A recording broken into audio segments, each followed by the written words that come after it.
Ladies and gentlemen, boys and girls, welcome to another edition of the F Y'all Podcast. I am your co-host, Michael Wright, and across from me, as always, is the man you came to see, the one and only, the legendary Superman from Compton, Mr. C.T. Fletcher. Pops, we got a hell of a show today. You ready for this one? I don't know. I honestly don't know, but I ain't got no choice. I'm so excited, and I don't get excited. I'm nervous. I don't get nervous. But That is very true. Today is special. I ain't seen you this discombobulated in a long time.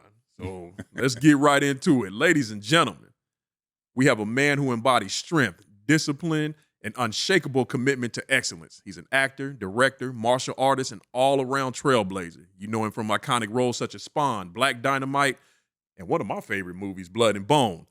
But you might not know the depth of his journey.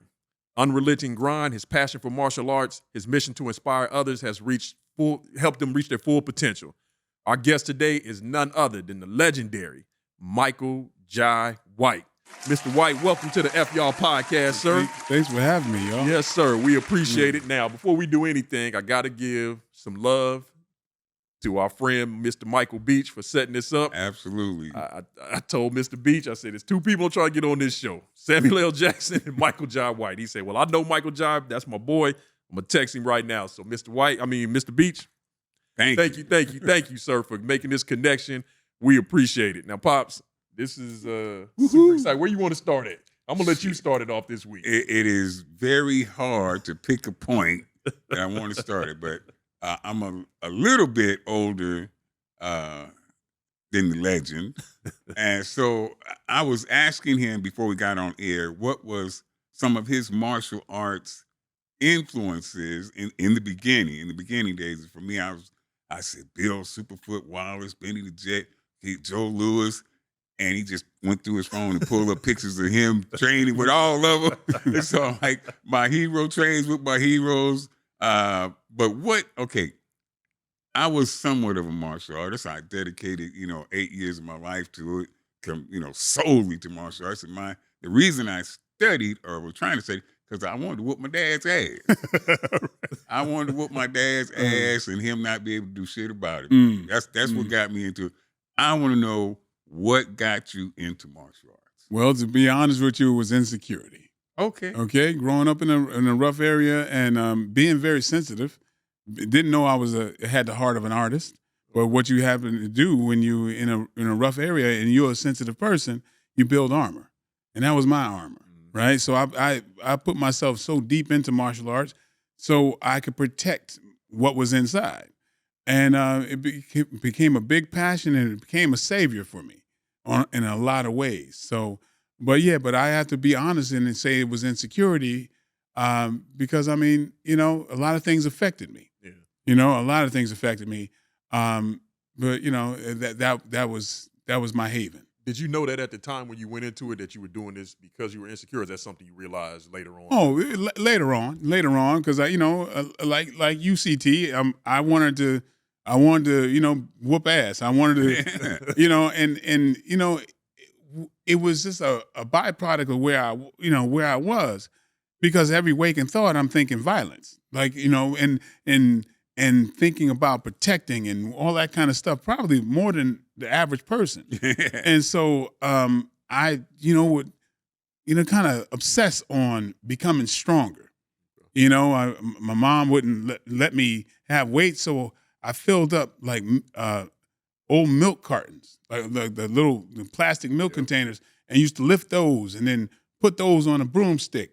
And lifting rocks and all. I had, at the time I didn't understand, but it's kind of weird, but it's almost like with the animal kingdom. You got a pit bull, it got to work, it's got to bite, it's got to do that type of stuff. Like brother Mike Tyson, he had to. You're born with, I don't know what you call it, if it's testosterone, extra, excess or whatever. But when you're big and strong, you're growing that way. You got to exercise. You got to do the outlet. You got to find the outlet, and it's not a coincidence that I was physically gifted and had to have the outlet. Yeah. Unlike my brother, who was just things rolled off his back. He's an engineer. he had the same stimulus as me, but it didn't react the same way I did. Like my brother. Right. Yeah. Yeah. So, it's there, everybody's like, it's like, oh, something's wrong with Mike. You know what I mean? Yeah. Because I could see a starving dog and damn near go to tears. And I'm trying to help the weak and all this kind of stuff, but I'm supposed to be this monster. You know what I mean? So I was trying to figure out who the hell I was. But but that's why later on, when I became a school teacher, I understood a lot of kids who were like me, and needed that. These were special education. Yeah. Because I've been on my own since I was 14. Yeah, I wanted to ask you about that. When I was researching, so can I ask what led to that? How did you end up on your own at 14, if you don't mind? Well, my mom, bless her heart, she was a sweet country lady and very kind of sheltered growing up. She didn't. My mom used to say things like, "Those people out there, they shooting at marijuana." I'm like, Mom, nah.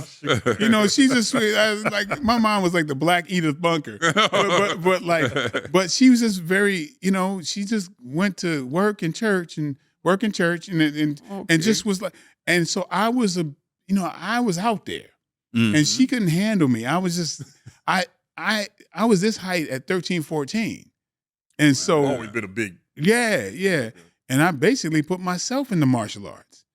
My mom was like, she didn't know nothing about it. She's like, I don't think, because I was violent enough. Without it. Yeah. And so really, like, two of my friends, they were going to martial arts classes. And I would go with them. And I'd watch all the classes. And I learned everything that they did. And we go home and practice. See, my mother wouldn't put me in it, but so I would learn what they did, and I'm watching the advanced class, and I'm practicing what they're doing. Yep. And so one day, I'm at the class, and my friends came to me to learn the next kata or form. Right. And they were coming to me, and they say, well, and I'm showing them what the next moves are. You're not even in the class. Right, I'm not even in the class, but they know I go home and we practice, and and I know what they know and the next class.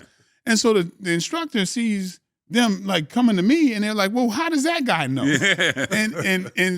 And they're like, "No, he knows all of this." And the instructor was like, he was like, "Yeah, show me." Yeah. And I showed him, and he was like, "From now on, you come into class, you don't have to pay." Wow. And that was it. And then once I went with them to a tournament and won and was in the paper, now my mom hears about it from her neighbors and whatever. "Oh, aren't you proud of Michael?" And so then she was like, "Oh, okay." You know what I mean? So she got kind of accolades for, like, she got credit. Yeah. And so then on, it was cool for me to go to karate class. So I mean, that's how that happened. But and that just started me on. Yeah. Now, before we go on to the next thing, I did want to, Solomon, if you could pull that picture up, I want to get this out the way. So I was telling you before the show, we met some years ago. So I had just started my weight loss journey. It was about 350 maybe right there. But I was telling you, like I said, so this particular day, you were late getting there, and everybody in line was just running their mouth. "Oh, I can't believe he's late, and he's leaving his fans hanging." And the minute you walked in the door, everybody shut up and didn't mumble a word. And I remember, like I said, I didn't know if you just had a bad night or bad morning. I didn't know what it was, but you looked mad, and I was like, I'm just gonna get my picture, and I'm gonna keep it moving, because I had so much I wanted to tell you. Because one of the things, and he was a big inspiration for me, but you were a big inspiration for me too when I started this journey. One of the things I was told to do, they was like, I want you to visualize, when you start your journey, get a mental picture of what you want to look like. Now, I still don't look built like you, but that was in my mind. I was like, Michael Jai White, and not trying to be on no funny stuff, but I'm just like, your build is what I wanted my build to look like. So I said, I'm going to share this story with Michael Jai White. I was like, nah, man, this brother looked like he might cut my head off today. I just have that kind of face. Yeah. I mean, it's not what's going on I inside. have it too. And so, like I said, I was like, Let me just keep it moving. But again, when you stood there and talked to everybody, you were super nice, but it was just sometimes you just look at somebody and like, yeah, I get it. I get his brother today. I get a lot of that, man. It's just the way I could be thinking nothing. I could be thinking something goofy, but it looks like I'm thinking about killing somebody. But I cannot I can't I got to go along with whatever. I can't say nothing about it. Like I've seen candid pictures of myself. Yeah. And I'm like, I asked my wife, like, do I look like that a lot? So I can't defend myself. So I mean, it's just how I look. I mean, you weren't rude or anything. It was just sometimes, and I have that look at times too, because my kids are always just like, Dad, what's wrong? Like, yeah. They're like, you look mad. I'm not mad. What are you talking about? Right, you have that look, but like I said, when you came in, I was just like. But I gotta say, congratulations, brother, man, because when you came downstairs to get me, and you had sent me that picture. Yeah. And then I'm like, is that the same guy? Looking for that guy. Yeah. I'm like, wait a minute. Like I was about maybe 3 or 4 months in to that process. I had lost a little bit of weight, but like I said, I was about 473 at my heaviest. Wow, man. So my weight just kind of went up and down, but I had some high blood pressure issues and stuff like that. And I was like, I got to get this weight off me. Man, well, and I was in denial about how big I had actually gotten. I remember I had to go to the hospital and they had to weigh me outside. And that was the one thing. Oh, boy. They had to weigh me outside on the dock where they bring in freight because I couldn't. I was too heavy to fit on the scale in the hospital. That's when it really hit me. Like, I was one of those people like, I know I'm big, but I ain't that damn big. Had to weigh you on livestock. Yeah. Real funny. I mean, but basically that's what it was, a freight scale. It was a freight scale. So them Jersey maids. Yeah. Well, that was just. You lucky you didn't have to have an MRI. Yeah. You know where they would have taken you, right? Badass. No. The machine. No, well. No, you wouldn't have got in the machine. No, I know I wouldn't have. Well, yeah, because I happen to know, like my ex-wife is a doctor, and somebody had to do it, and they had to take this unfortunately this woman to a zoo. Oh my goodness. For an MRI, and that's what they have to do when you're over a certain size. Yeah. Yeah, that's Luckily, a rough one. But it was crazy because about a year after that, I ended up having an aorta dissection. I'll never forget my surgeon told me, he was like, if you still would have been as big as you were, he said, I'm 99% sure you would have died. Wow. He was just like, because by that time I had lost maybe 150 pounds by that time. He was just like, you very lucky you got the weight off when you did. Yeah. Because I was actually in the garage lifting weights because he had put me on the training program. And I was in the garage lifting weights and tore my aorta. I didn't know what happened. I just thought I had I thought I had pulled a muscle or something. Come to find out, luckily I haven't had to have any surgeries or anything like that. So eventually I probably had to have a stent put in. But I was very, very lucky that I started the process when I did because I most likely wouldn't be sitting here right now. So I was just like, yeah, I'm going to share this story with Mr. Michael John White. And I was like, yeah, I'm not fooling with this brother today. So I'm not trying to get roundhouse kicked. Oh. But I do want to ask you, speaking of kicking, we're just fresh off of UFC 309 with Stipe and Jon Jones. Yeah. I got to ask you. Got to. What did you think about the fight? And is it true that you taught Jon Jones that spinning back kick that he hit Stipe with? Video of him teaching Jon Jones. So, yeah. Well, I mean, Give you all the credit for that one. No, I'm not going to. I think I may have influenced him.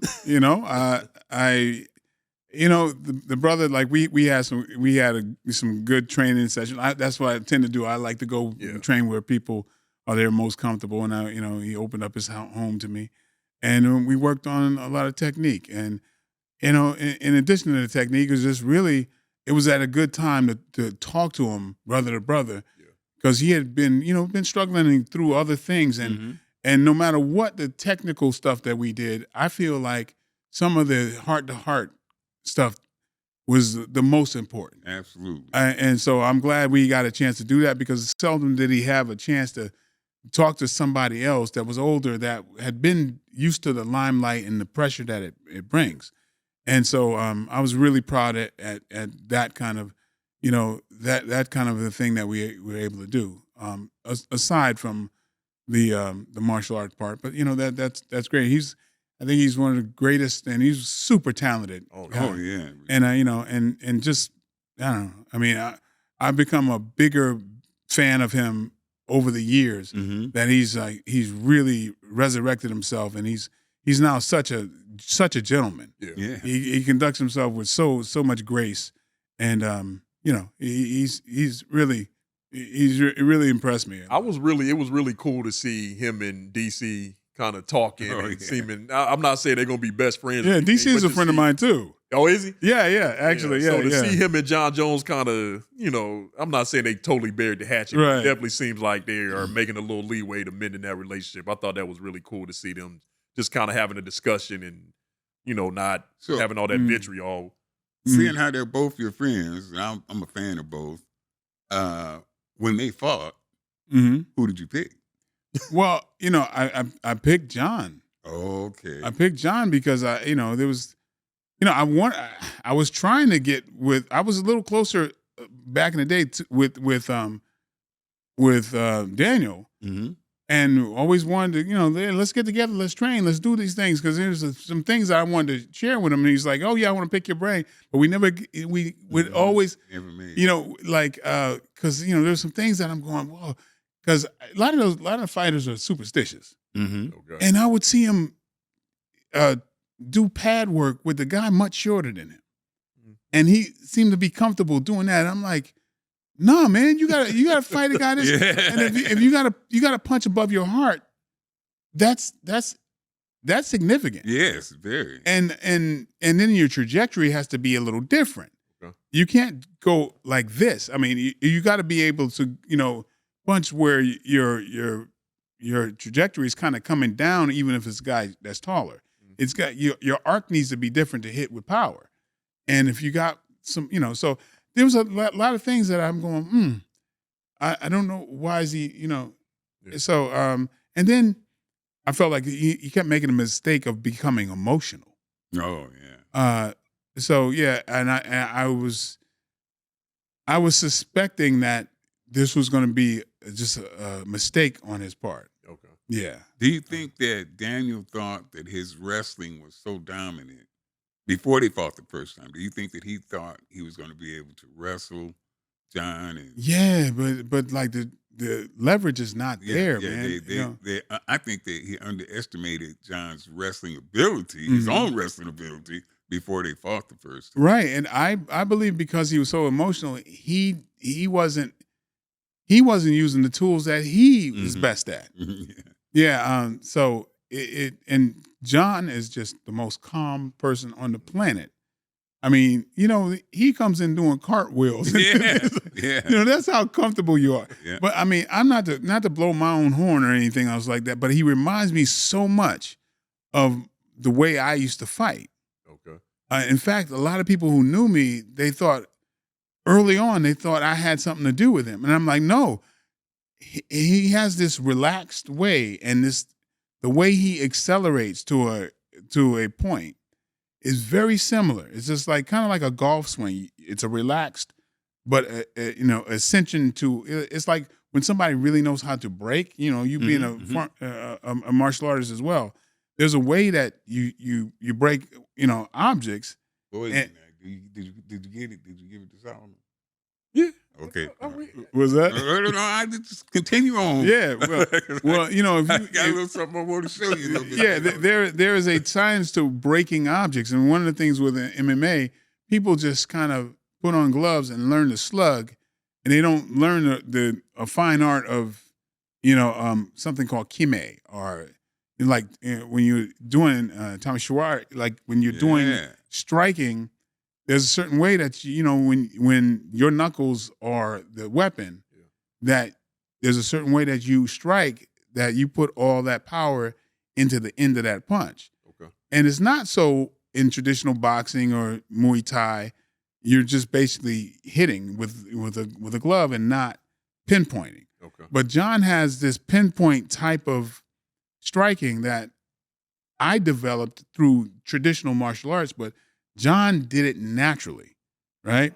And so that was just a phenomenon that I didn't see very many fighters have. Okay. In fact, I used to worry. I said, I think he might kill somebody, because the way he generates with an elbow strike, it's the same way that you do if you learn how to break objects. And when I see most of the guys, it just swings. It's the same. It's just the same all the way through. There's not an acceleration. Like I said, like a golf swing, there's a, just like with samurai, there's a way that you cut through, bamboo shoots, and it's not whacking. It is a slice, and it's precise. But Jon seemed to have this naturally. Okay. Which is a phenomenon. So I thought, I really worried. I said he might kill somebody. That it's quiet. I never said it out loud, but I go, the way he strikes is pretty damn dangerous. I wanted to ask you a question about killer instinct. Mm-hmm. Now, you said you were protecting that artist. You're a classically trained pianist. Right, Mm-hmm. that's part of Michael Jai White that a lot of people might not know. Mm-hmm. But you had that artist inside. Mm-hmm. As far I knew, after a few tournaments, that fighting is not what I wanted to do to try to make a living. I thought it was. Mm-hmm. I thought it was. I really wanted to whoop my father's ass. That was priority number one. Right. But after that, I thought, hey man, I like this fighting stuff. I might want to. Took a few tournaments, and I was like, nah. This ain't for me. Killer instinct is something that only came out in me if I was really mad at the person I was fighting. Mm-hmm. If it was just a tournament, I would be feeling sorry for my opponent. And that's something that you can't do. Right. Fighting. Yeah. You know what I mean? I'm like, man, I want these kids might be watching. Mm. Old lady might be in. I'm thinking about shit like that. Yeah. Instead of just taking this cat's head off or doing what I just unless if I was provoked, then all that goes out the window. If it's really do say something about my kid or something like that, then all that killer instinct. Were you born with it or did you have to develop it? Well, I was pretty much born with it. I Okay. believe.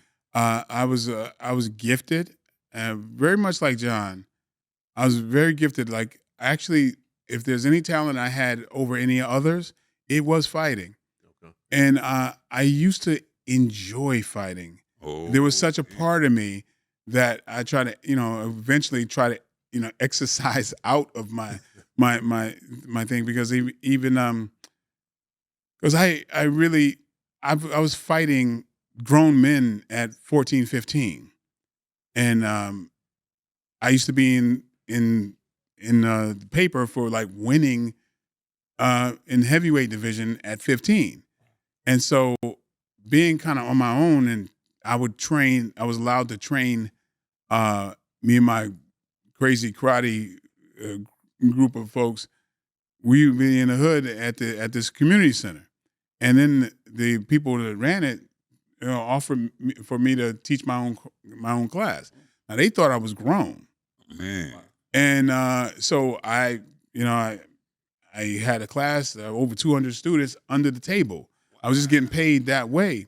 And so, and I was teaching adults and everything that was calling me sensei. Yeah. They thought I was, a number of people thought I was younger than them, but they didn't know how much younger. Mm-hmm. Right. And then a student of mine, his big sister was like, But and I was like, okay, and I learned how to I'm dealing with grown or much older women.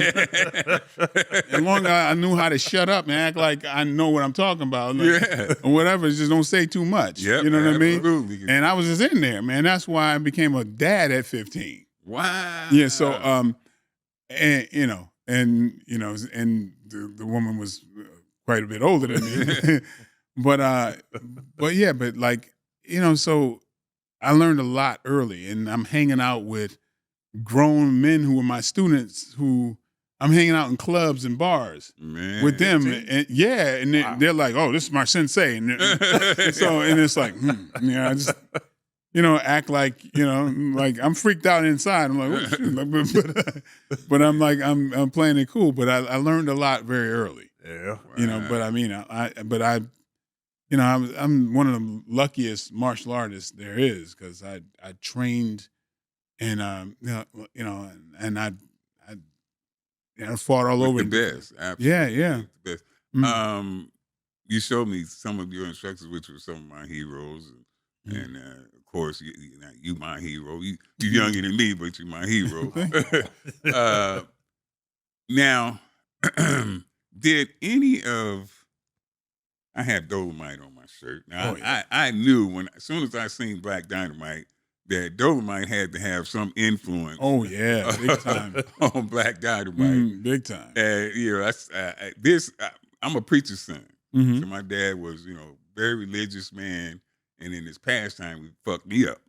So that was his favorite thing to do outside of church was beat my ass. Mm. So Rudy Ray Moore, Sophisticated Monkey, shit like that was I'm going to hell. I'm going straight to hell for listening to stuff, and that was my favorite shit to listen to. Yeah. So when I see Black Dynamite, I say, oh my goodness, this is a reincarnation of Rudy Ray Moore. Only this sensei is a real sensei because Rudy's moves was a little suspect. Well, we did homage to him with the character Bullhorn. Yeah. Right. So yeah. I knew that. From listening to Rudy since I was a little kid.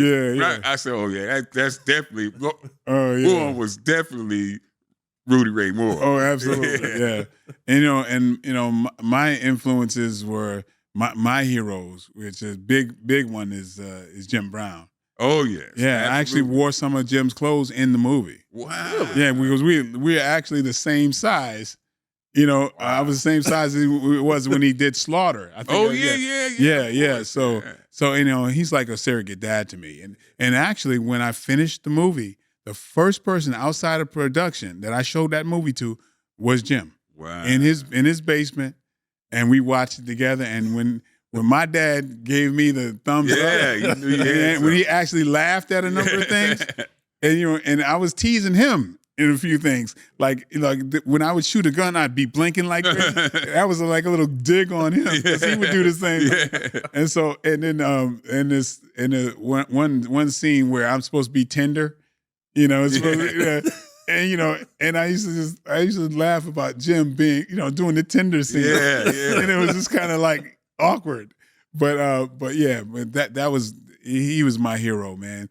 And to grow up and actually befriend him and work beside him and have him, incredible. And then, the fact that, he did, he did the last movie. He did my last movie. Which is Outlaw Johnny Black. Yeah. He has the last lines in it. And I remember I was the SAG Foundation wanted to present that movie, and I was supposed to speak afterwards. But and then this is after his passing, and I forget that he's the last person to speak in the movie. Then I had to go speak, and I almost couldn't function. Wow, because I just. It just hit me. Yeah. That my hero is in my movie, and that was the last movie he did, man, in his lifetime. How surreal was that too? Like you said, him being a childhood hero of yours, and then for you to actually work with this man and have this personal relationship with him. Like, what was that like? And we know the Jim Brown from his days playing football, being a civil rights activist, and all of that stuff. But what was he like just in the moment that you guys like? I was always interested in what kind of guy he was. He's brilliant. And I think the first time I really locked into who he was is when the fact that he was so physically dominant, but he was mentally a champion. Like what he would do after every tackle, he would get up slowly as if he were injured. Yeah. Right? I remember that story. And then he snapped the ball and he's flying. Yeah, so I was like, that caught me. And I did things like that in my competition. Okay. The psychological component would be there. I knew I had this innocent look about myself, and I'm fighting all these killers in New York and Boston and all that kind of stuff that, line up against me, trying to intimidate. And I would look over their shoulder and be like this, like waving and smiling at nobody. But I do this and they go, And I know I'm in their head, right? Because I got you to look over your shoulder because I'm looking like I ain't worried about you. Yeah. And I'm speaking to somebody over there, and I mess with them. And sometimes I'd act like I was coy, you know, and like I'm scared. And as soon as they say go, I'd dash after them and scream, ah! And they're like, what the hell? So I would do all kinds of I do the psychological game too. But that was an influence of Jim Brown, man. You know, he put a lot of things on the map. And then the fact that he was such a leader, such a dominant presence. And and then, for later on, I mean, I don't know if you know, but I was a school teacher before I was an actor. But then wherever I would go, I would do outreach stuff. I used to do a lot of things in Watts. My godmother, she was a social worker there, and I used to do things, around there. But then I got very involved with the gangs, former gangs, and the American Foundation, and I knew, some former Crips that would change, turning things around, and I would speak in the schools with them, and then, started working with Jim and his foundation, and then Jim and I just naturally became closer and closer, and we'd have our backgammon and chess tournaments, and man, he was something else, man. He's competitive. Oh man, on and off the field. I remember one time I beat him in chess, and I didn't have much. I had to go to a meeting, and he called me everything in the book before, to get you to play another game. Yeah, he was like, man, he was no joke with that. I'm like, I told you, I got to go. He's like, you punking out. That's how he do me when I whoop him in dominoes. Yeah, which ain't often. yeah, but like me beating Jim in chess is not often. I think in all the time I might have beat him 3 times, and he might have beat me 20. Yeah, but he's something else. He was an incredible man of integrity, and I believe that's why the Crips Bloods respected him enough. Absolutely. To come together on his say-so. Yeah. Now,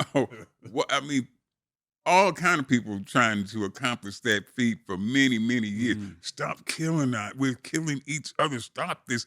Brothers, we got to stop this. Jim Brown steps in. He did it. Yeah. I mean, we go out. I mean, I'd be with his brother Looney, rest in peace. Rudolph Johnson, Rockhead.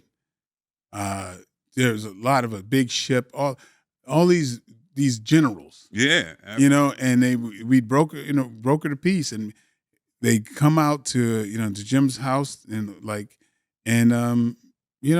we get the leaders of Crips and Bloods together, and one thing they had in common is respect for Jim. Absolutely, that's what it was. And I used to be there because it was a ceasefire with the guns or whatever. But if anybody got froggy, it's gonna be hand to hand, and I'm gonna be there.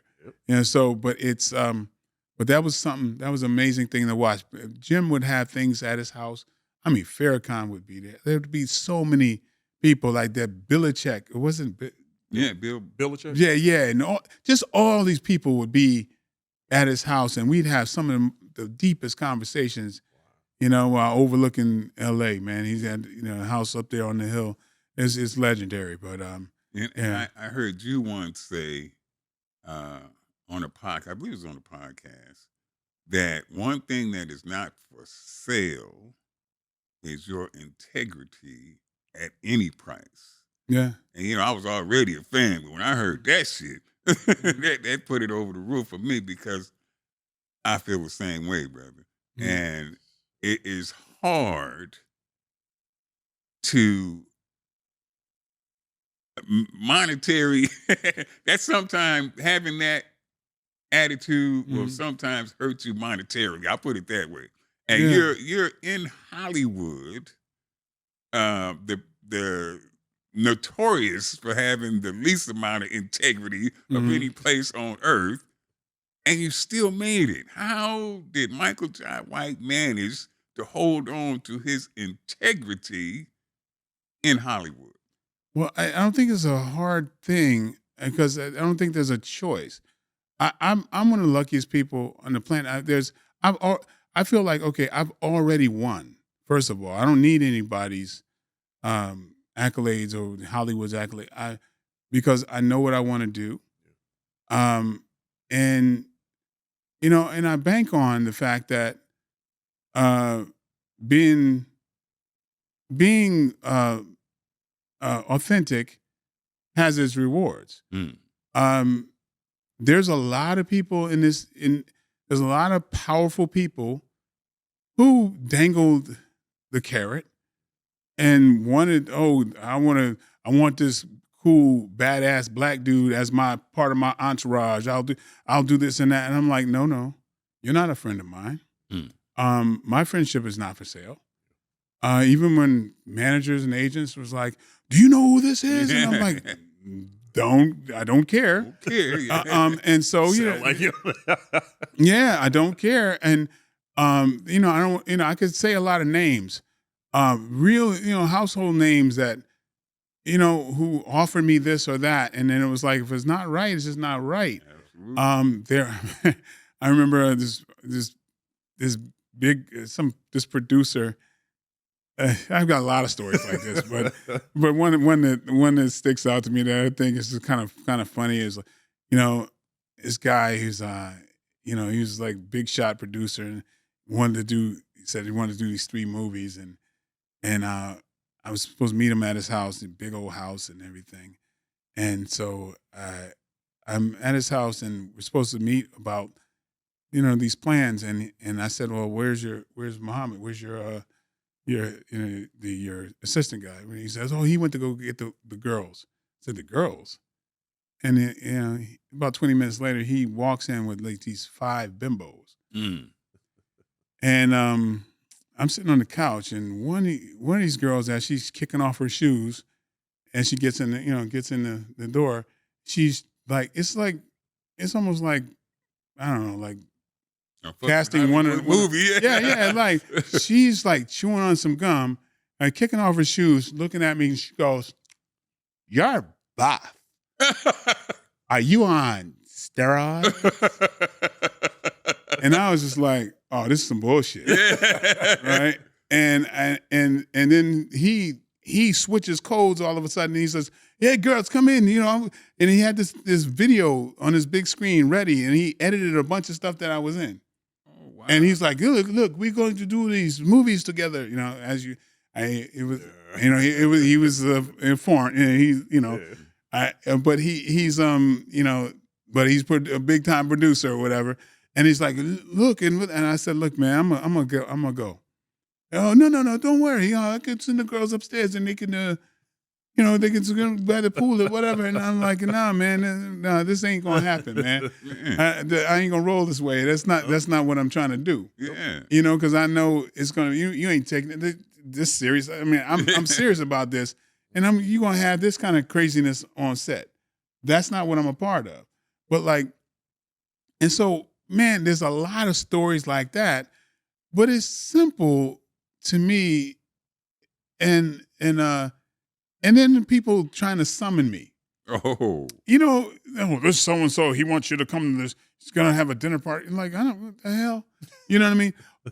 I know who this is, but nah. And one time I got to the doorway of my apartment and just was like, what the hell am I doing? I'm only going to go here because this person is this. But that ain't it. I'm nobody's pet.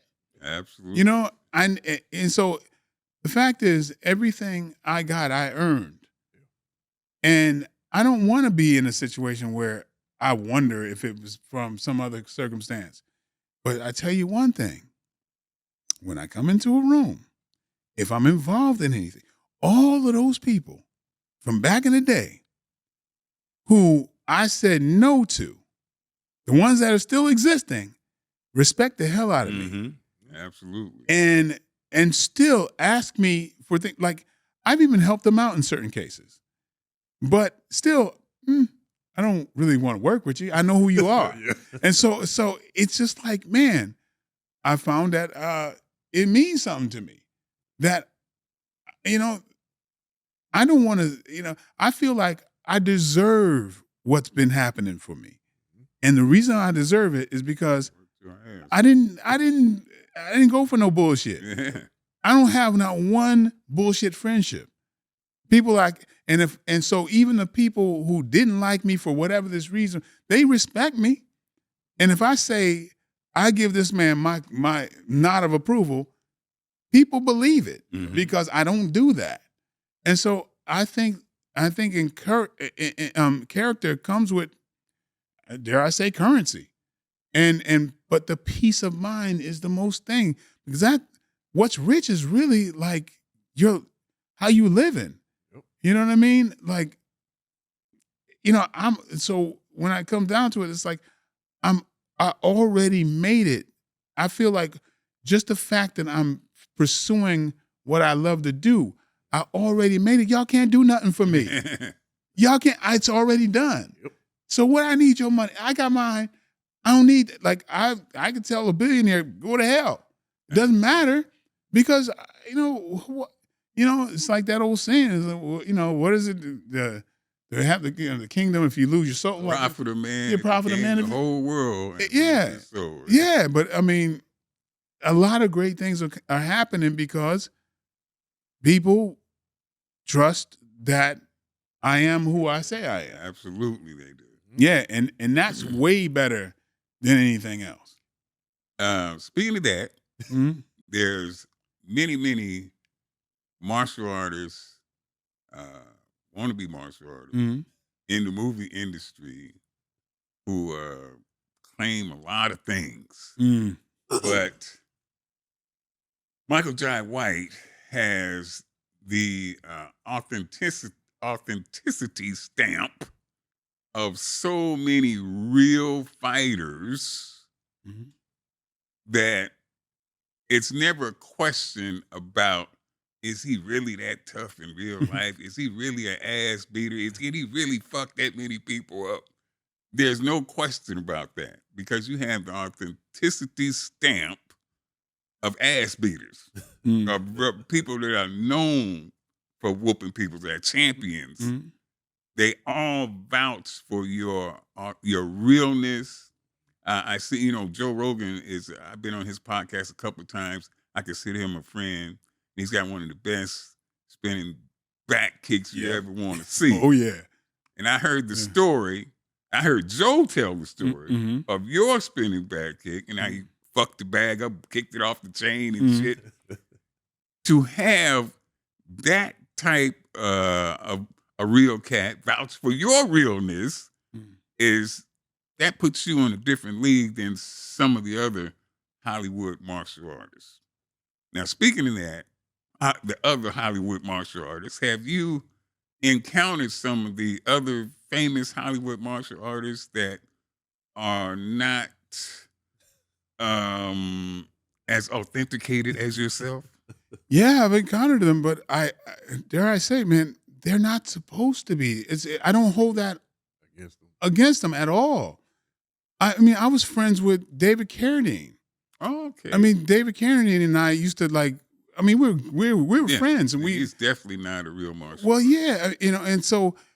Tell me as a kid that David. Yeah, right, but hey, there's a thing that is just unfair. It's like, okay, Arnold Schwarzenegger don't have to be that strong, and Harrison Ford or whomever, they don't have to be accurate with a gun. Like Clint Eastwood doesn't have to really be able to shoot well. Yeah. You know what I mean? But you're performing, right? So I don't hold it. Oh, I don't hold it over anybody that they have to be. That seems to be a thing that other people hold people to the fire. Can I interrupt you just for a moment? I'm gonna tell you why that is, Sensei. Because now, if they just said like Carradine, he said, when he was off camera. I'm a dancer, I dance, and the moves came, naturally. Right. That's what he says off camera. But when you get a martial artist that says, oh yeah, I fuck people up for real, I dislocate bones, and I'm a real fighter, and I'm 12th Dan and whatnot. That's the difference. And if you're an actor and you say, "Hey, I'm acting," and that's no problem. Mm-hmm. But you're an actor and you're saying that, no, I'm a real killer in real life and I fuck people up, then people begin to question that. Oh yeah, and I think there's a balance that happens. Is that real martial artists know know the difference, Yeah. and a lot of the general public, they don't have any idea. Right. But I think they tend to start to understand when they hear the it's. So I know who we're speaking about. I know you do. Yes. Yeah. So I wasn't gonna bring it up. Yeah. Like you can ask bring about it him up. all the time. Yeah, I mean, and I'm just like, No, but see, for me, it's very simple. Like, I can't. I respect real martial artists too much to put them in the same category. Yeah. Right. And I, as a human being, I have to feel sorry for somebody who has to try to create that. Yeah. And when things are just so obviously like not the truth, and I think, oh well, this person is sick. This person is really sick because and then at one time he said that myself and Van Damme were not martial artists. I'm like, you make yourself look silly with that. And then he personally apologized to me when he saw me in I didn't know about that. Oh yeah. In Thailand, but mind you, one-on-one, he's always given me respect in person. And I've actually helped him out indirectly in several ways. Like I gave him his own personal trainer with in exit wounds. And we were really positive, and they were really trying to set him up to do him dirty in exit wounds because I heard you talk about who was that was that was the producers. That was everybody. They wanted to see him get hit. Yeah, and so I'm like, and he knows, because. He smelled the setup, but I would be a punk if I did that. I would never do that. Yeah. But I mean, of course, everybody wanted to see him teach him a lesson. Yeah, everybody wanted that. But of course, I mean, if he went out of line, I would have no problem, because there is a part of me that I don't know if I'm very proud of this, but I still have that I wish a motherfucker would type of thing in me. I pick up on that. Yeah, I mean, I picked up on that. Like I said, just I would like to be mature enough to actually have that excised out of me. But no, I do have, honestly, I do have a I wish a motherfucker would in me, and you can get it too. Yeah. I mean, I do have that. Yeah. So I'm not going to pretend to be just, that evolved. You know what I mean? But again, some people are their own worst enemy as we see how these things go. But I don't know. I mean, there's always going to be a faction of people who want to believe them and hope and bless their hearts. They want to live in the world and they want to believe that. Then so be it. But I don't put it on top of him or anybody that he has to be legitimately a fighter. Yeah. That's what he's putting on himself. Absolutely. And I go, you don't need that. But he definitely does. And I see him with some well-known UFC fighters. Supposedly, some GOATs in UFC, and supposedly showing them techniques. Yeah, they're showing him respect is what they're showing. Yeah. So I see that, and that's one of the things that they're among some movies. They're with a movie star, and who was there at the highest level. Yeah. So yeah, and then these are martial artists. So part of martial arts comes with respect. And so, but there again, I do honor to real martial artists. And when I go, okay, when you think about what a real martial artist is, respectful of the conditioning, discipline, all of that. I don't attribute that to this man. Mm-hmm. When I think about it, it's like when humble, all the qualities that you attribute to a martial artist. I'm sorry, I just can't apply it to this person who's very, very much Now, are the stories of him taking liberties with stunt guys and all that stuff? That's and all the other things that's kept him from this country. So, I mean, like I say, man, it's like it finds its own balance. Like it just justice kind of and karma or whatever kind of finds its own place, and I'm not surprised by what that situation has found itself. The videos of him, supposedly training with actual goats, they do not look anything like the videos of you training. They just yeah, but I actually wish him the best. I really do, because I was a big fan early on, but I can't sanction the other stuff. Yeah. Now, him saying that you and Van Damme weren't real martial artists, did that piss you off, or was that? No, I mean, if somebody like with a mental, imbalance says something about me, I'm like, wow, I felt that made him look silly. Yeah. Because I go, well, dude, you hired me like 3 times.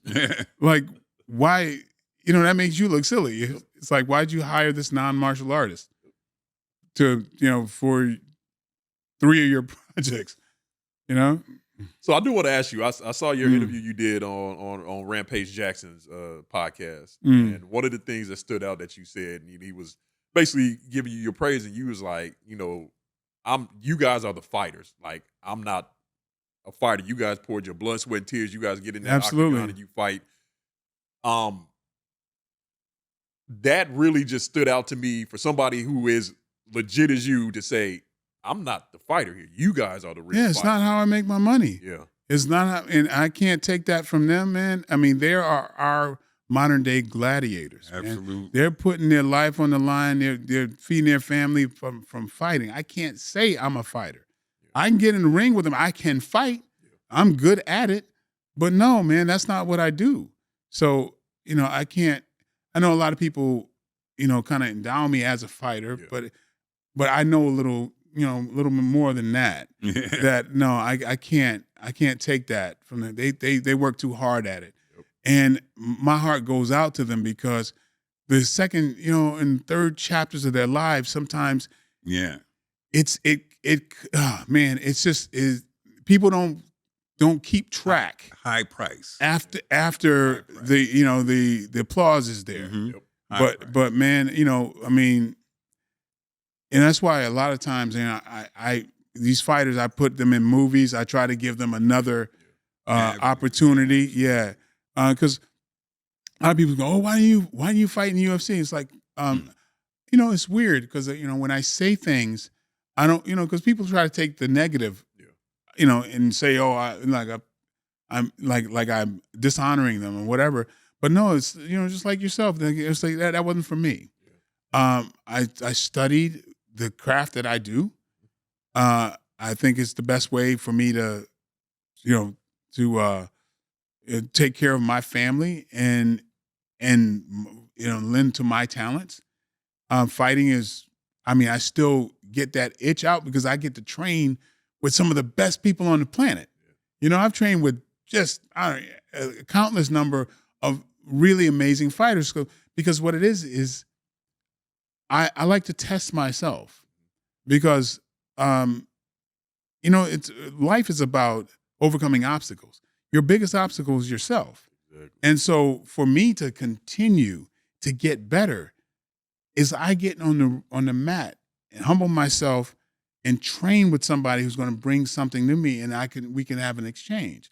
That makes me better. So that's what it is, and it's not about the fanfare or the spectacle for other people. That's not it. That's not it.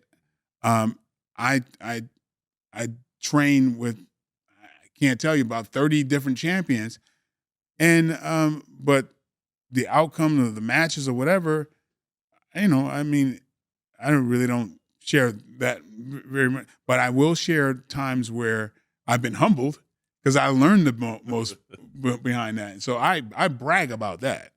Yeah. It was interesting. We had Rashad Evans on a month ago, and you were just bringing up about like the second part of their life, and he was telling us how difficult it was for him when he knew he had to retire. And, Yeah, Rashad's trained with me at my house. Oh, is he? Yeah, I got video of that. Yeah, Rashad is very good dude. Real good dude. Yeah, Rashad is amazing. But he was saying like the struggles he had after he had to retire, just trying to figure out what that next stage of his life was going to be. And I was so happy to just see him, he's training people and doing stuff. And he was such a good dude. Yeah, he was like, I'm just at so much peace now. He said, but that transition from when I had to stop fighting, he was like, it was really, really hard on him. And he said, I see it with so many other fighters that once their fighting career is over, he's like, they don't know what to do with themselves. Right. They kind of lose themselves because they've been so into this fighting world. So when it's over, it's like, what do I do now? Yeah, and Rashad, I mean, thank goodness he's really talented commentator. Absolutely. And actually, he's got some comedy chops. Oh, I've been speaking. I've been peeping him out. So there's it's like I try to call these. I know he could perform. I know he can act. And so I'm always kind of looking out, for those type of things because I put a lot of those cats and former fighters. I was interested. He did tell us that him and Rampage are talking about doing like an exhibition, maybe like a boxing match or something like that. So I was interested because Rampage said he needs some payback for that beat Rashad put on him. So he was like, they're actually in talks of doing a little exhibition. So we'll see that. Yeah. But speaking of exhibitions, I did want to ask you. You played Mike Tyson back in the day. What did you think about this exhibition with him and Jake Paul? Well, I mean, what I was really happy about is Mike's attitude afterwards. I felt like he put it all in a good context, and that's what I wish the most, wish the best for him. I really respected Jake for being humble and not, kind of putting the pressure on at the end. So I think everybody won in that match. Yeah. When I went into that, I was just like, you don't know what you're going to expect. But everybody knew. I say, okay, talking about 58-year-old Mike Tyson, we're not going to see 19-year-old, 20-year-old Mike Tyson. But I think there were certain parts of that fight where I felt like Mike could have knocked his head off. Like it seemed to me like he was not taking advantage of certain openings. And I could be. I'm not a fighter, but it just seemed like there were certain parts where he kind of held back and didn't. I don't think so. I don't think so at all. I don't think so at all. Man, Mike Tyson tried to take his head off with that first left hook. Yeah. I mean, and if his head was in a different position, it would have been over. It could have been. He was at his strongest, and he struck when he was at his strongest. And we saw a difference between that first round and what happened. Yeah. So and it's like you can't fix these things very easy. I mean, it's like there's when somebody's throwing things and he's getting hit back, and you see the body language change. I would have hoped that Mike would have concentrated on going inside and going to the body. That's if I was his trainer, I'd be like, that would be priority one, to take his legs out from the young guy, because I feel like with Mike, his center of gravity, and when you got these skills, the inside skills that Mike Tyson has, right? And I know, like people like James Toney, there's things you can't. I don't care. You can't. That's a master. That when you got that inside game, you got to be seasoned to do that. James Toney would whoop his ass, would whoop Jake Paul's ass right now. Yeah, James Toney is one of the most crafty, skillful. Yeah, but I'm saying Mike has that. I felt like that would have been what I would have hoped he'd done, because I'm sorry, like Jake, it would have been hard for Jake to deal with that, because I mean to be taller and be out there and move your head and stay out and keep somebody, that's not hard for someone like Jake to do with the youth and everything else.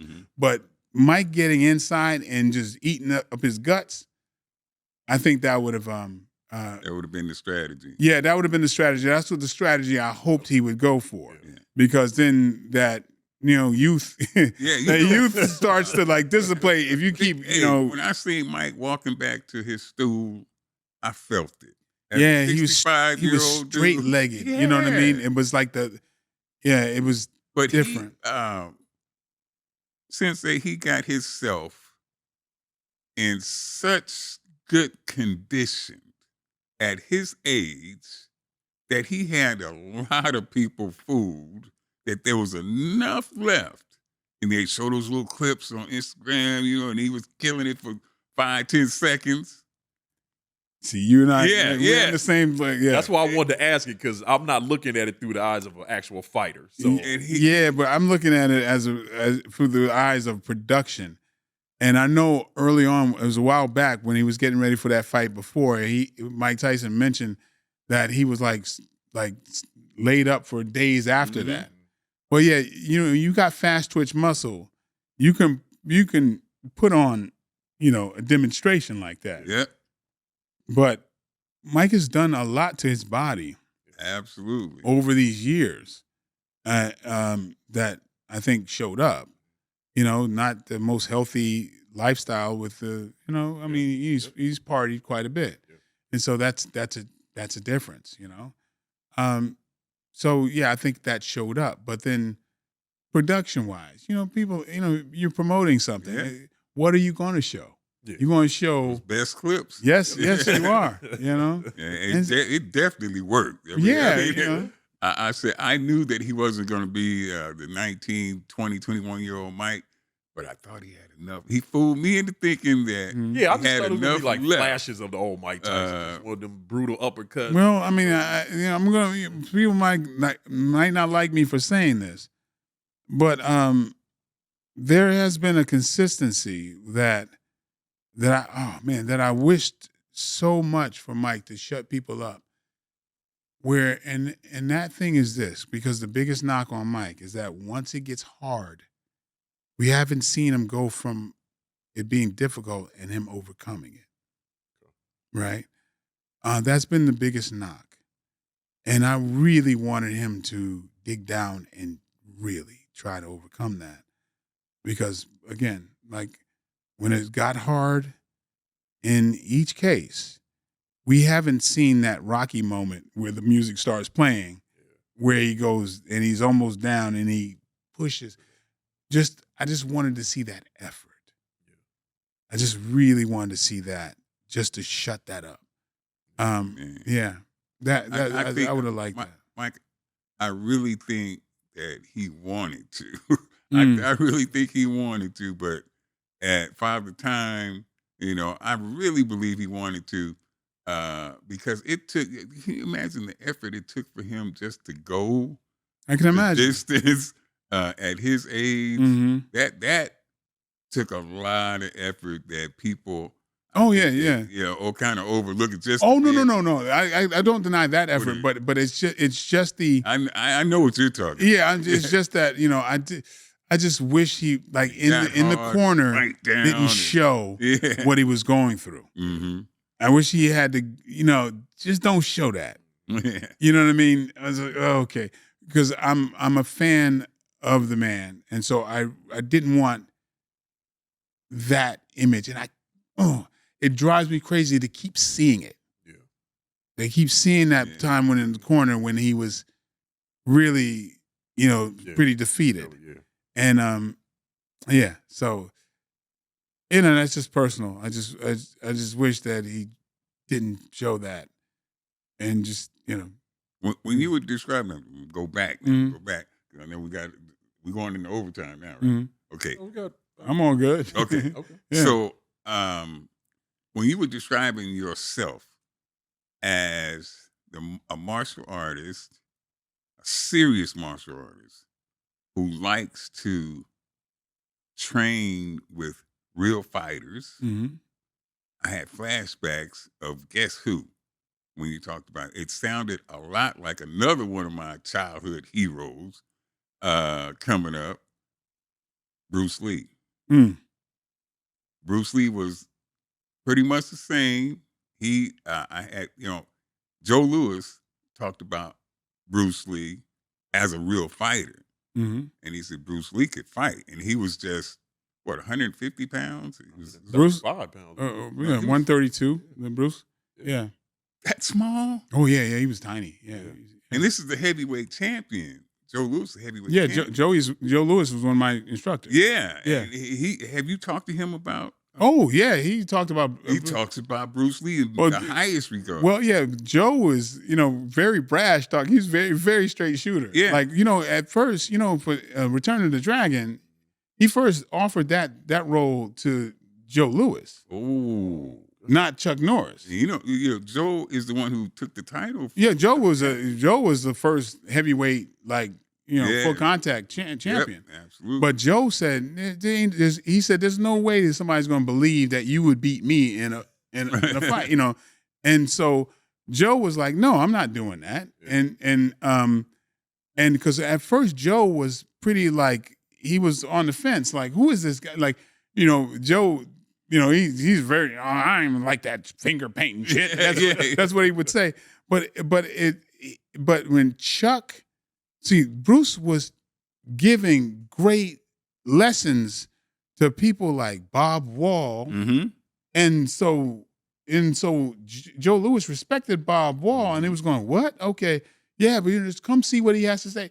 And so Bruce helped Joe and people like him to enhance what they already had. Right. And so that's one of the things that Joe humbled himself and learned from Bruce Lee, and then taught those type of elements. Like, honestly, the sidekick I throw, I first would see, Joe, and he got that from Bruce Lee. So the way Bruce Lee would do it, but now when Joe Louis did it, he knocked people out the ring. Yeah. You know what I mean? So, so that's kind of how that went. Bruce Lee, what his philosophies and his techniques were very beneficial. He was teaching a lot of the top fighters. Mm-hmm. But and so I think Bruce Lee, he understood that, wow, if you enhance this in the same way, me showing Jon Jones stuff. That's why I got. You know what I mean? Immediately got that. Yeah. So I'm like, not saying I'd whoop Jon Jones' ass. I'm going, no, I'm enhancing what he's got. And I'm going, wow, you're already here. And then it's like these little elements make you even better. Mm-hmm. Yeah. Absolutely. So speaking of Bruce Lee, you caught a little flack from your Vlad interview saying that you would beat Bruce Lee in a fight. I understood what you were saying. Right. At the time. Real fighters understood that, but I said that in mixed company, which is something I shouldn't have done, because Bruce Lee's my hero as well. Yeah. But when I'm pointing out the fact that, there's a reason why there's weight classes. Mm-hmm. And Bruce Lee's never been a fighter. And actually the fights that he did have against other just mom and pop students like Wong Jack Man, who was not a fighter either, but Bruce Lee, he was frustrated because he couldn't really dominate this guy who was just another martial arts instructor, not even a fighter.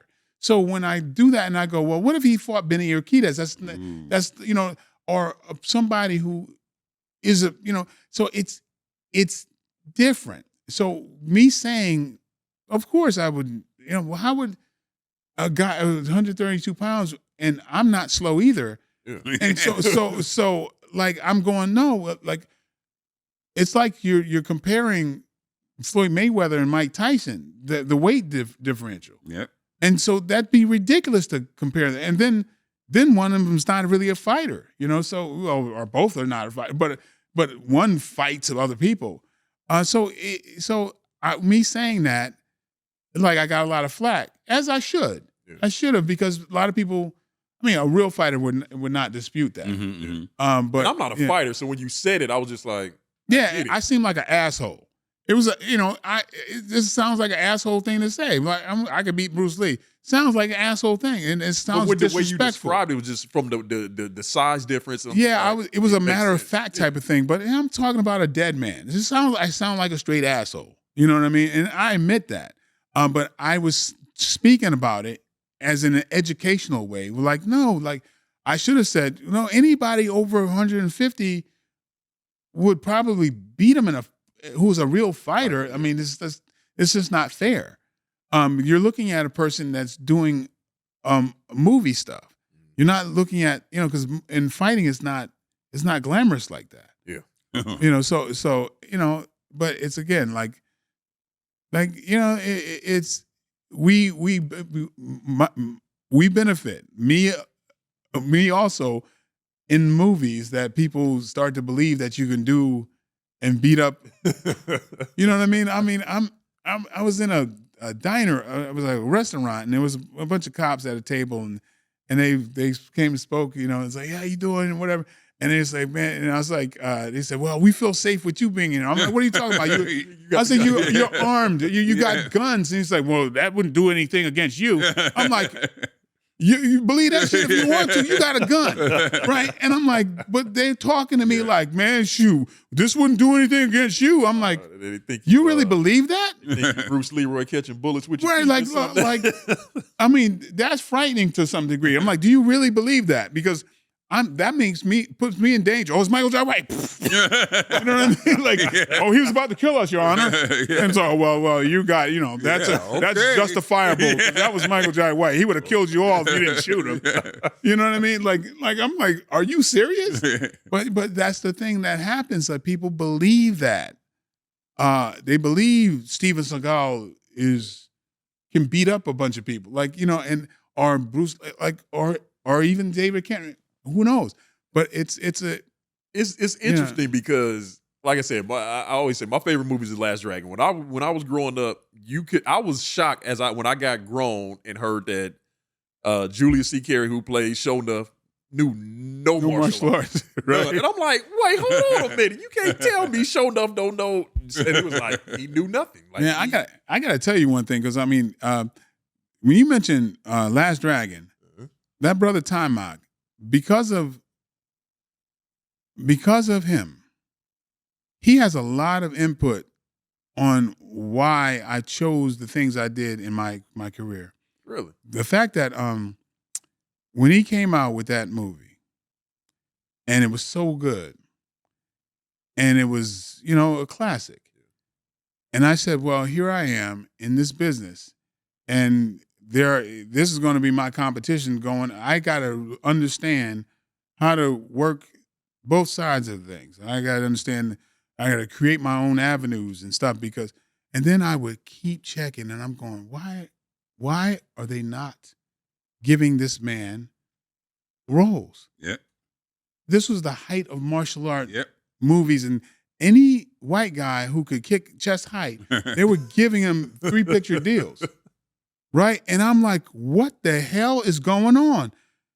Timok is a great-looking martial art. He can do martial arts.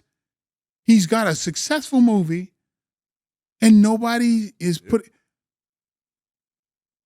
And I mean, to the point where I was creating films, and I was setting myself up as the 3rd or 4th lead, and doing all of this. And and as time went, and I'm going, there was probably a 10-year window that if he had done another movie, there would be the audience would come out in droves. Right, absolutely. And I was doing a traveling play, and I created my role as a martial artist in the play. I've kind of concocted it that way, and I started doing more film stuff. And I handpicked, and I went out and got Timok to replace me.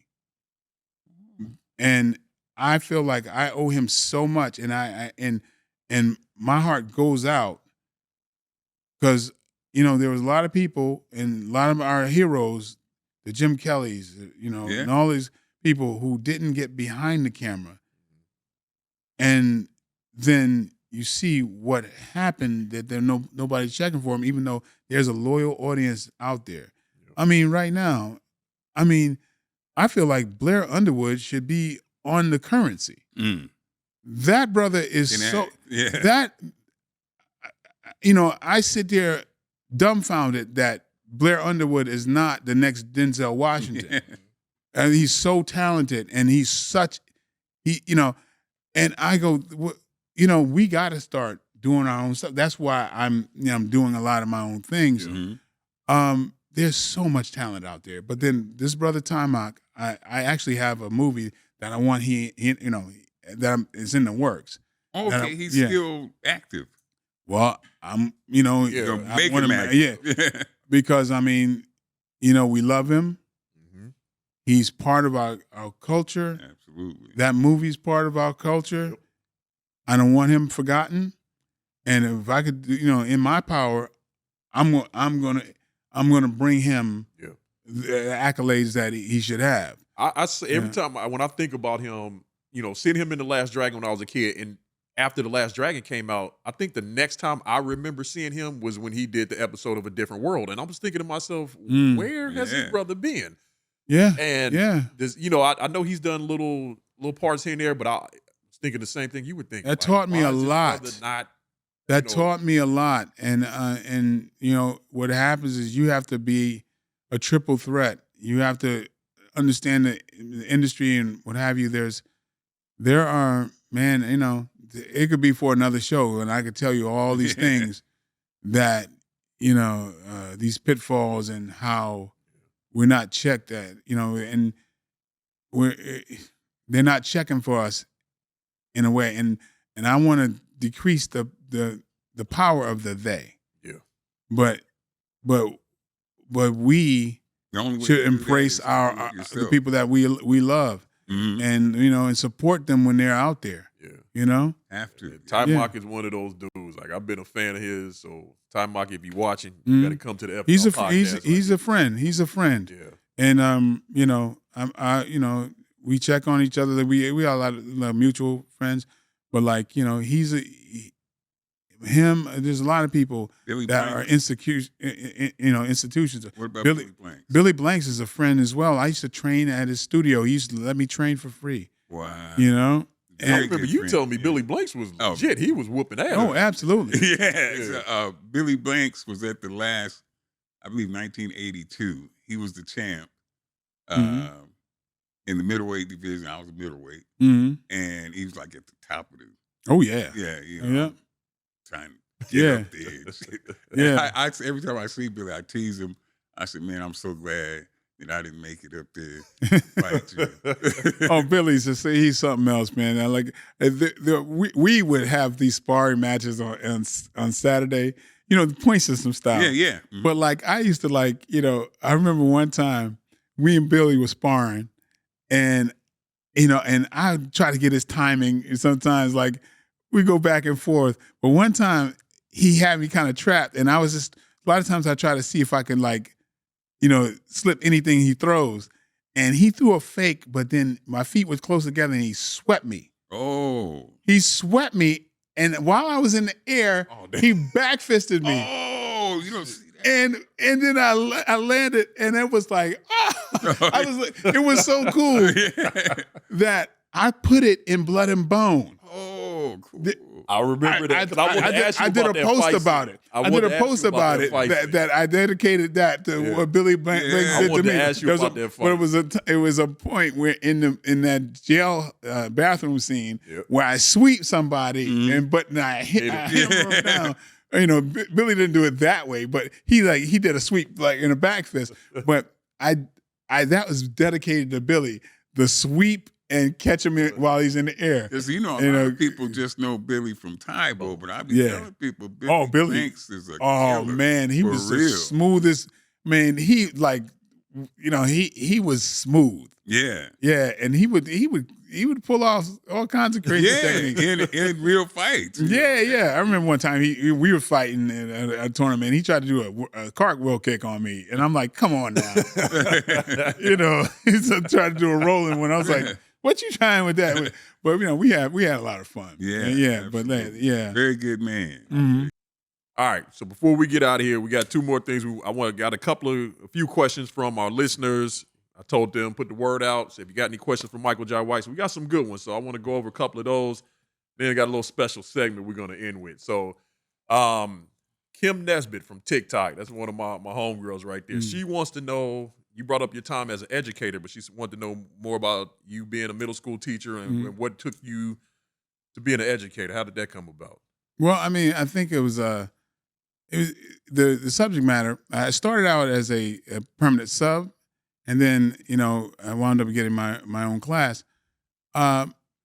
It was something that I had, was uniquely talented to do. Okay. And I was uniquely able because I understood these children because I was one of them.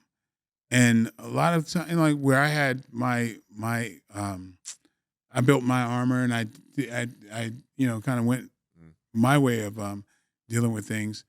A lot of people in my class, they had different issues, and some might have been dyslexic, some might have been, but one thing that they did have is, they had anger issues and personal things that I was able to kind of have an insight in changing. And what I did, I created a fraternity out of my class and gave them something that they had pride in. And that was the catalyst for them changing. And I got a lot of my students into regular curriculum. And that was one of the things I'm most proud of because like the superintendents, they started adorning me with all kinds of things. I was supposed to only have 9 kids. I'd have 22, in each year. And I was doing really well with them. And so much so that there are kids who misbehaved to try to get into my class. So that was something I was really proud of. But I've never, I didn't leave that behind. I do a lot of motivational speaking because there's not a lot of people who, like myself and you as well, sir, that know both of these worlds and are bilingual. Wow, that's basically. Not me. You know what I mean? Yeah. So there's not many that on my side of teachers that experience that. So you almost, a lot of people mean well, but they don't know how to reach these kids. Absolutely. Was that always a goal of yours? Was that a goal of yours? No, that was something that I found. Wow. I mean, at first I was like, I rebelled against it. And I was like, this is just a temporary means to an end. Yeah. Until I found myself caring and understanding what's going on. I once I got involved deeper and realized that I had a talent for figuring out, what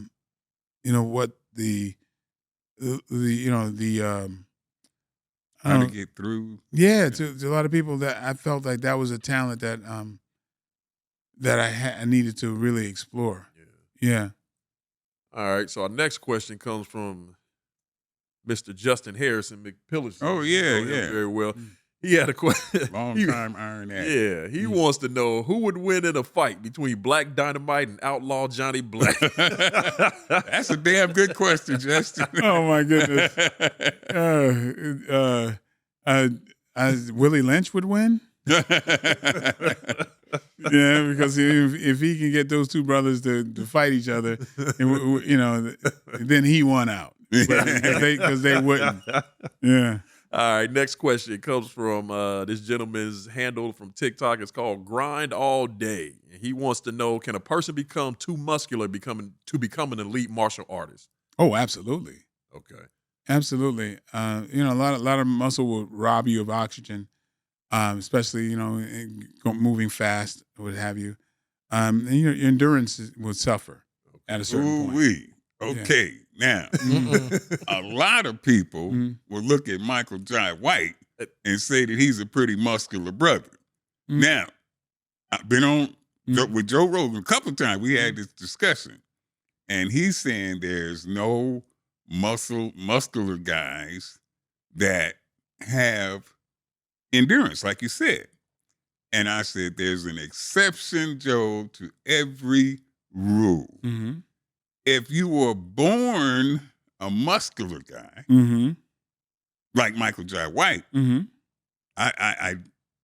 saying this from experience. You were born more muscular than your friends or the average kids running around. I can say that with 1,000% confidence. Mm. And I didn't know you growing up, but I know that you are more muscular and probably more athletic than the other kids.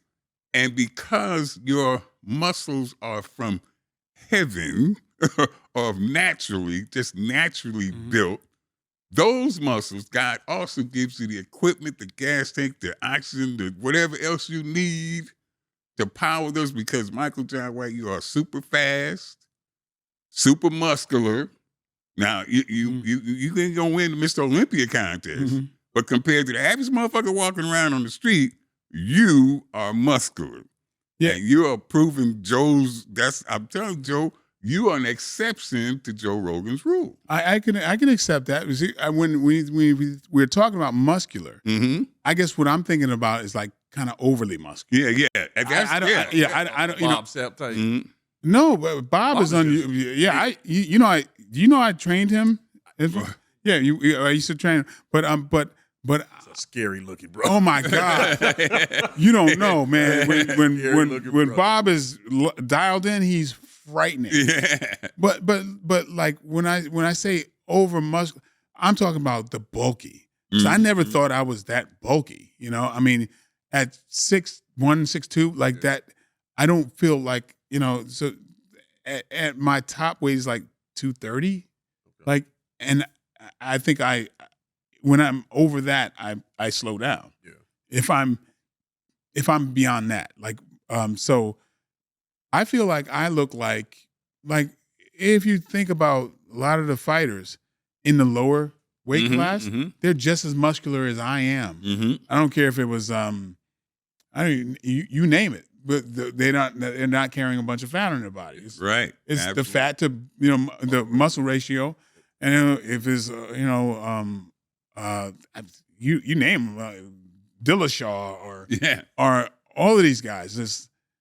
You don't look at them as, overly muscular, but that's what I look like, but just bigger. Yeah. You know, but pretty built. But then Alistair Overeem, when he is at that was a little, he was a little like on the super muscular side. But you got Yoel Romero. Yeah. Now, that's a good comparison to you. Yeah. Your builds are pretty similar. And but when they announce him, look at the body on that guy. He's a monster. But his build is pretty similar. But look at Roy Jones Jr. when he was like, oh man, yeah, Roy, that dude was super muscular, super fast. I mean, he was just phenomenal. Roy Jones was he was a phenomenon. Yes. Oh, absolutely. I mean, and how ripped he was. Yeah, and that proves my theory once again, Sensei, that you can be muscular, still have endurance. He didn't have an endurance problem, and still be fast as fuck. But you had to have a little help from the good Lord. Yes, I absolutely agree. If you built your muscles only in the gym. Yeah, you just lift weights and got that's how you got all your muscles and from pumping iron. I agree. Then that kind of person will gas out, get tired, the oxygen. That in that scenario. Oh yeah. If you got your muscles from the good Lord, you're gonna be all right. True. I agree. All right. So another question. This will be the last one. So this gentleman's name is Jack DeBerry. He says he wants to know what has been your biggest fear or concern in life, and how have you used that to better yourself each day that you're on this earth? Damn good question. I used to say my biggest fear is being dumb enough to tell everybody what my biggest fear is. That's a damn good answer. Damn good question. Damn good answer. Hey, Jack, I asked the question. That's a damn good answer. But I asked it. But what is it? He's saying he wants to know what has been your biggest fear in life, or your biggest fear or / concern in life, and how did you use that to better yourself each day? Well, I mean, of course, the fear of losing health. I mean, of course, but, or that kind of thing, are faltering. Are not being able to provide for my family. Yeah. But that made me very disciplined with, it's bigger than me. So I have to rein in certain things about my personality. There was a time where, I probably had famously the worst temper I've ever seen on a human being at one point, and that had to change. I grew up in a certain way where it was like, I had this tick tick boom thing, and if you disrespected, if you did everything, you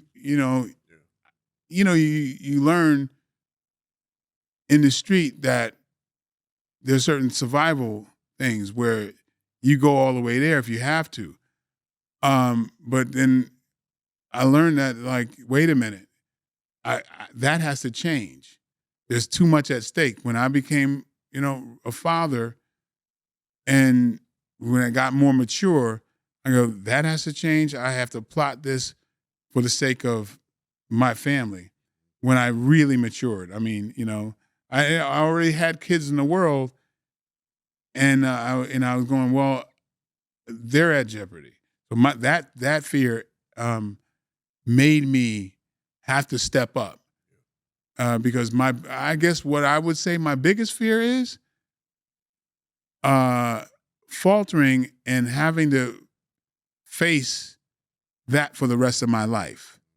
That's a big fear that I didn't want to have to sit there and regret something that I've done.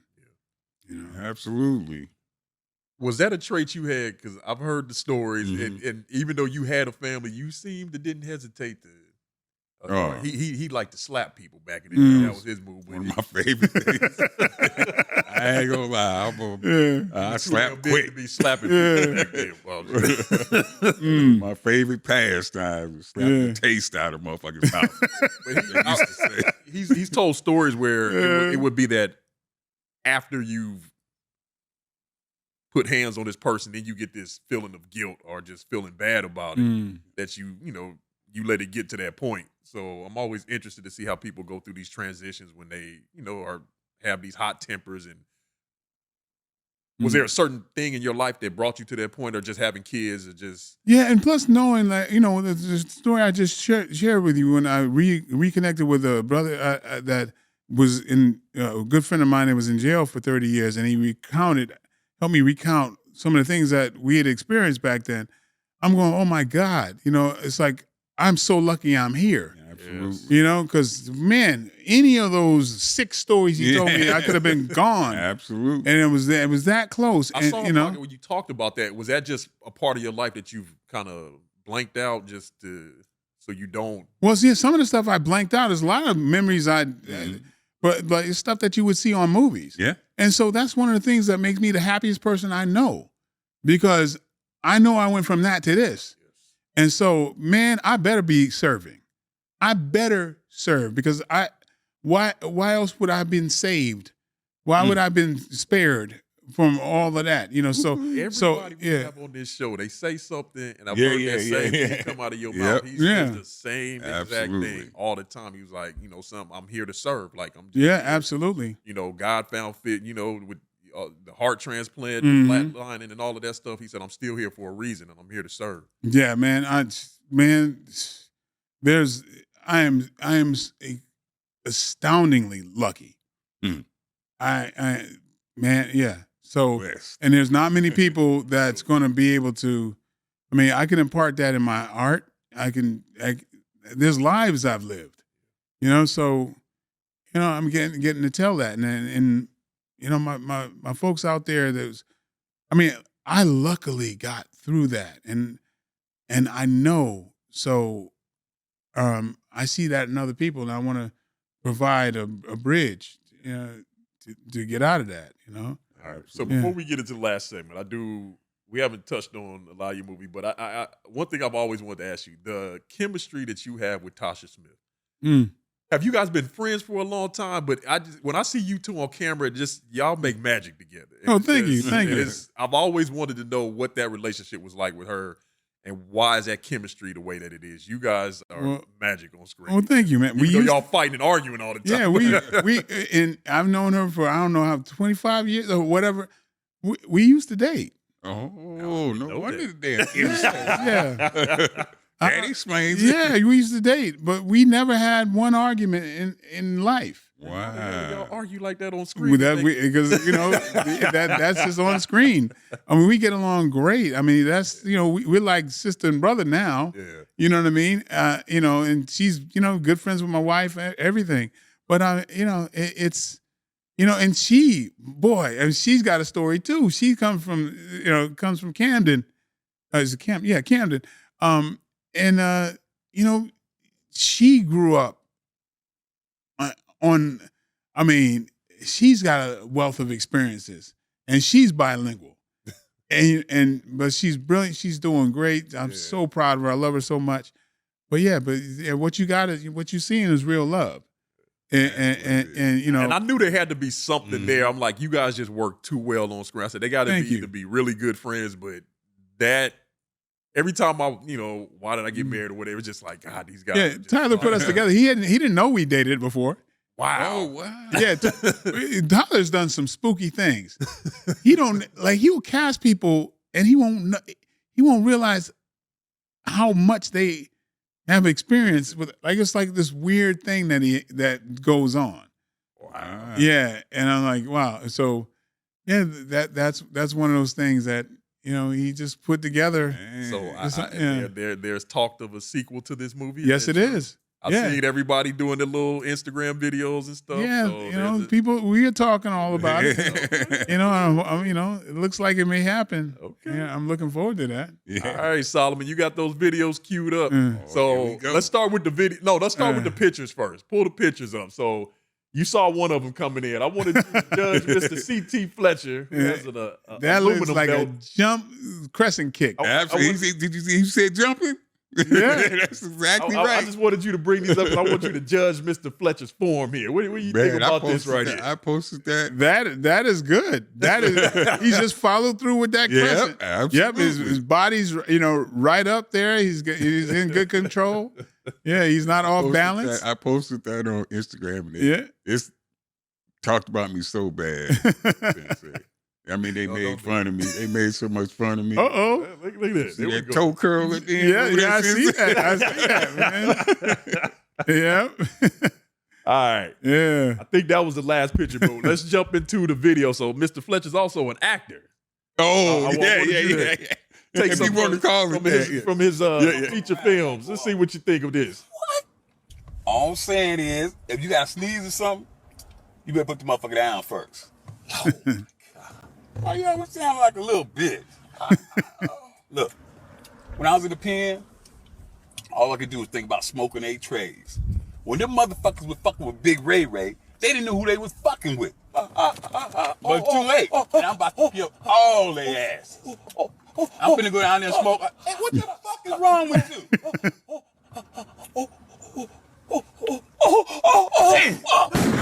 Oh.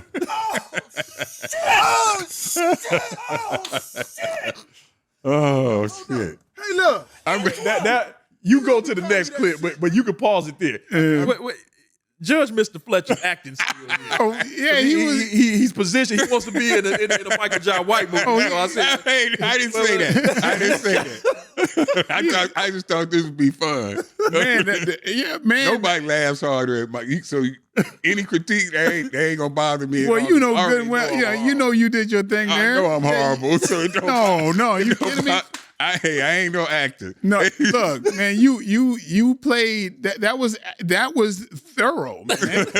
Yeah. Are you kidding me? I had a friend, Ryan Combs, who made several very low budget movies, and my pay scale was right in his budget.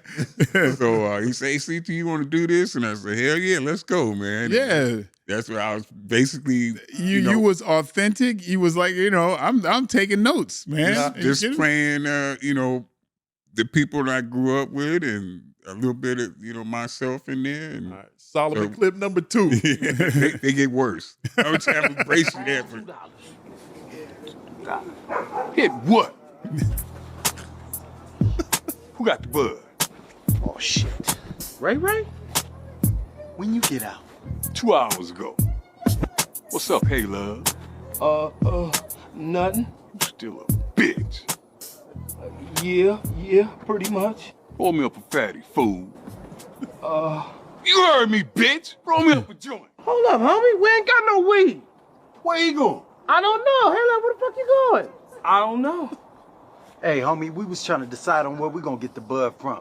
Either Pedro's homeboy or Hey Love's people, Big Wheel. Big Will from A-Trades. Man, he don't bang. He just sell bud. Yeah? Well, you going with me. What? We haven't decided if we're going over there or not. I decide. All right, Solomon, you can pause it there. Man, you doing your thing, man.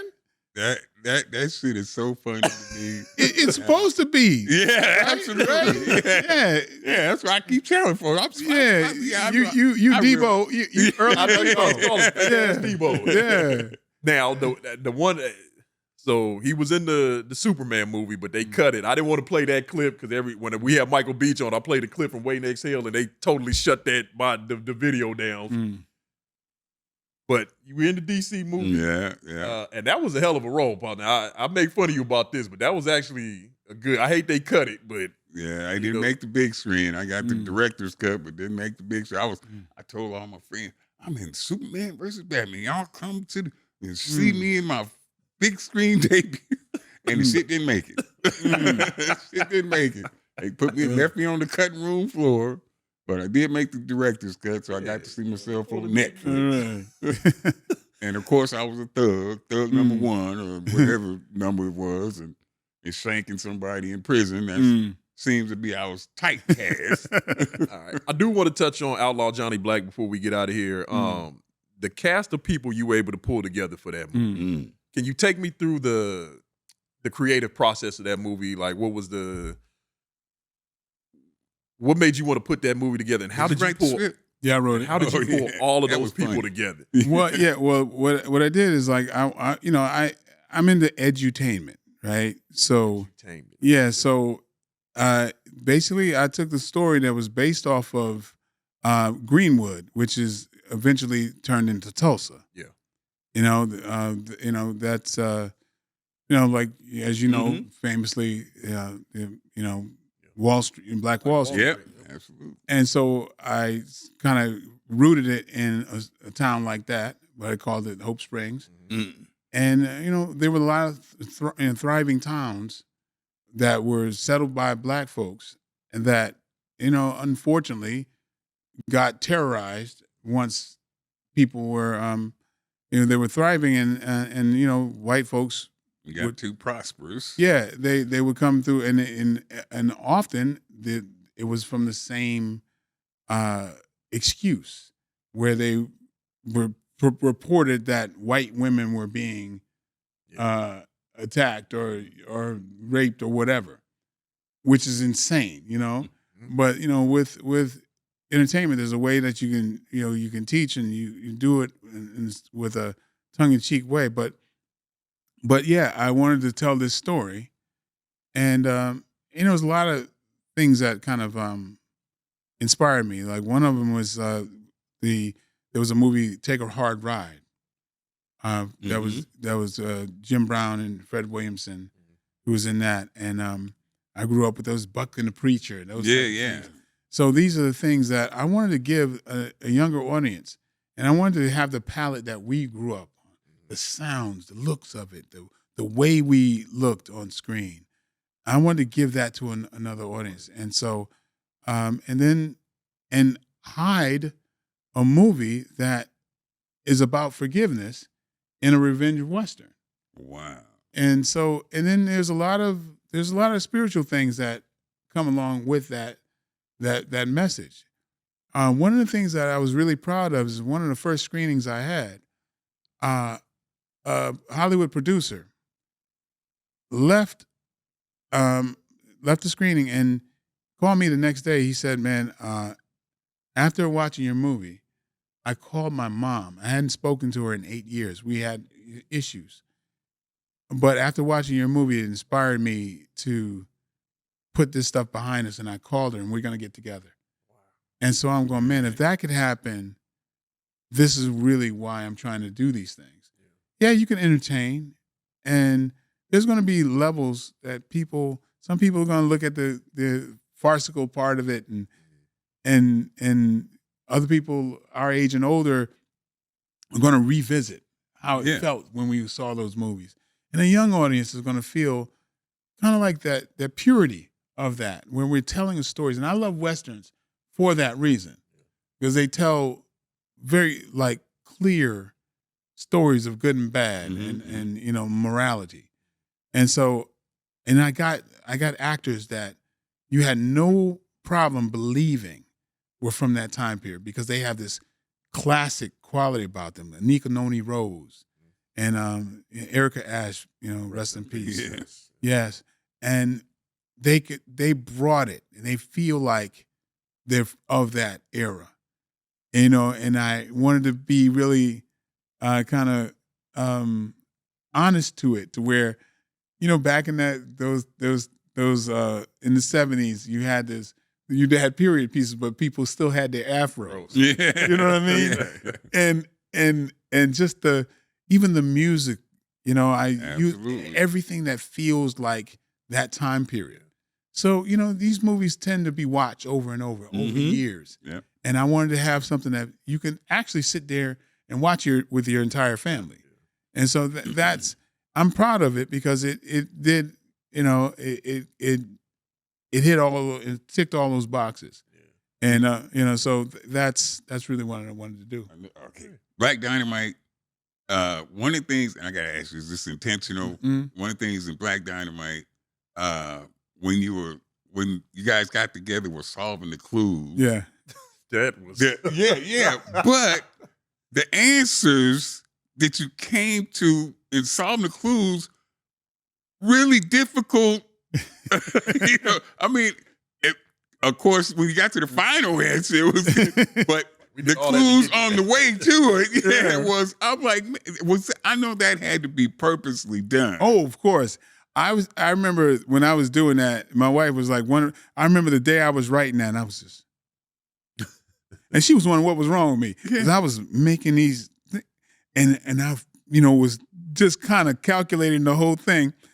And what was cool is that, because we had screenings all over, and one of them was in Rome, right? And I memorized, like, I will notice what people respond to in different places. But now, in Rome, I'm hearing a buzzing from the audience. I'm going, wait a minute, people don't normally respond this strong. But the thing was, when I was making those leaps, I was being accurate. Yes, absolutely. To Roman and Greek mythology. Yep. And so I made, even though it was ridiculous, I was making these leaps based off of actual things. But that's lampooning a lot of things. You could turn on a show right now, and a cop show, I don't care if it's like, you know, Law and Order, or, you know, some SVU or whatever, and it'll be a turn like that. They'll go, oh, we're done. You know, so just get me that coffee. Coffee? What?